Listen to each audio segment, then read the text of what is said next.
Hello everyone, আসসালামু আলাইকুম। আবারও চলে আসলাম আপনাদের মাঝে নতুন আরও একটি রেসিপি নিয়ে। আজ কিন্তু আমি তৈরি করে দেখাবো ডিম আর আলু দিয়ে খুবই দুর্দান্ত একটি রেসিপি। আপনারা যখন খুশি হয় তখনই ঝটপট এই রেসিপিটা বানিয়ে সবাইকে তাক লাগিয়ে দিতে পারেন। আজকের ভিডিওটি ভালো লাগলে অবশ্যই কিন্তু আমার চ্যানেলটিকে সাবস্ক্রাইব করে আমার পাশেই থাকবেন। তো চলুন শুরু করা যাক। তো ফার্স্টে কিন্তু এখানে আমি ডিম নিয়ে নিয়েছি। আমি 2টা ডিম সিদ্ধ করে গ্রেটার দিয়ে খুব সুন্দরভাবে আমি গ্রেট করে নিচ্ছি। আপনারাও ঠিক সেম প্রসেসিংয়ে ডিমটাকে গ্রেট করে নেবেন, এতে করে নাস্তার ভিতরের পুরটা কিন্তু খুবই ভালো হবে। তো এখানে আমি আরও কিছু ইনগ্রেডিয়েন্টস অ্যাড করব। এখন আমি অ্যাড করব, আমি এখানে সিদ্ধ করে আলুটাকে খুব ভালো করে ম্যাশ করে নিয়েছি। 2টা সিদ্ধ আলু নিয়েছি, এখানে চিলি ফ্লেক্স, পরিমাণ মতো লবণ নিয়েছি, ধনিয়া গুঁড়ো, চাট মশলা, অরিগ্যানো নিয়ে নেব, গাজর, ক্যাপসিকাম, আর নিয়ে নেব পেঁয়াজ কুচি, নিয়ে নেব কাঁচামরিচ আর ধনিয়া পাতা কুচি। এখানে ঝালটা যার যার টেস্ট অনুযায়ী দিবেন, কেউ কমিয়ে অথবা বাড়িয়ে দিতে পারেন। আর আমি এখানে কর্নফ্লাওয়ারটা অ্যাড করেছি। এখন আমি সমস্ত ইনগ্রিডিয়েন্টসগুলো খুব ভালোভাবে কিন্তু আমি মাখিয়ে নিচ্ছি। তো দেখতেই পাচ্ছেন আমি কিন্তু প্রত্যেকটা ইনগ্রিডিয়েন্টস এভাবেই মাখবো যাতে প্রত্যেকটা ইনগ্রিডিয়েন্টস একটার সাথে আরেকটা মেখে যায়। তাই সুন্দরভাবে কিন্তু আমি মেখে নিয়েছি, দেখতেই পাচ্ছেন। এখন আমি একটা রুটির যে বোর্ড থাকে সেই বোর্ডের উপরে আমি কিছুটা অয়েল দিয়েছি, দিয়ে এখন আমি নাস্তার শেপ দেওয়ার জন্য কিছুটা নাস্তার পুর আমি এখানে দিয়ে ভালোভাবে ট্যাপ ট্যাপ করে কিন্তু আমি নিয়ে নিচ্ছি, দেখতেই পাচ্ছেন। এখন আমি একটা নাইফের সাহায্যে খুব ভালো করে কিন্তু আমি নাস্তার একটা শেপ রেডি করে নেব। তো আমি চারকোনার একটা শেপ রেডি করব। নাগেটস যেভাবে হয় এটা ধরতে পারেন একটা এগ নাগেটস রেসিপি।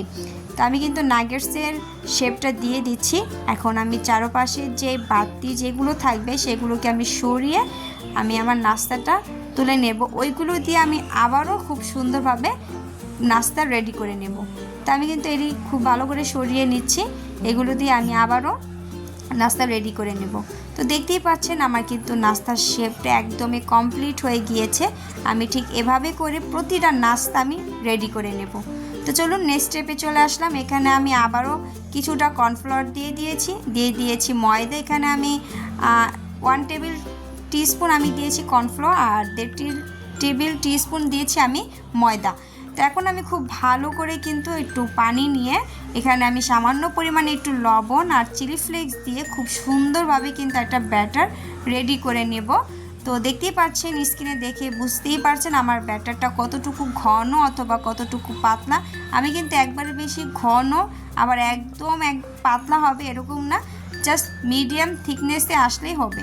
এখন আমি একটা নাস্তা নিয়ে জাস্ট আমি ব্যাটারে চুবিয়ে এখন আমি ব্রেড ক্রামে ভালোভাবে গড়িয়ে নেব। এভাবে করে কিন্তু আমি প্রতিটা নাস্তা রেডি করে নেব। একবার ওই ব্যাটারে দিব, আরেকবার আমি খুব ভালোভাবে ব্রেড ক্রামে দিয়ে আমি এখানে গড়িয়ে নেব। তো এখানে আমি একটা ফ্রাই প্যান আগে থেকে বসিয়ে নিয়েছি, পরিমাণ মতো কিছুটা অয়েল আমি দিয়ে হালকা পরিমাণে যখন একটু গরম হয়ে এসেছে তখন আমি কিন্তু এক এক করে নাস্তা ছেড়ে দিচ্ছি। আর খুব বেশি কিন্তু হাই হিটে ভাজা যাবে না, এতে করে কিন্তু নাস্তার উপরটা পুড়ে যাবে, খেতেও কিন্তু মজা হবে না।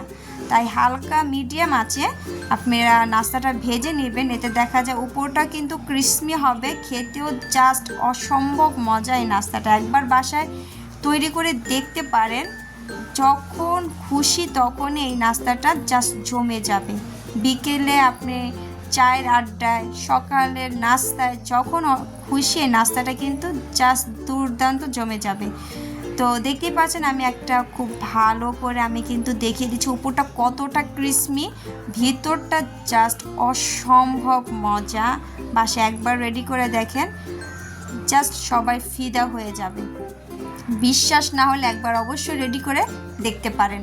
তো আজকে এই পর্যন্তই ছিল, দেখা হবে অন্য কোনো ভিডিওতে। আল্লাহ হাফেজ।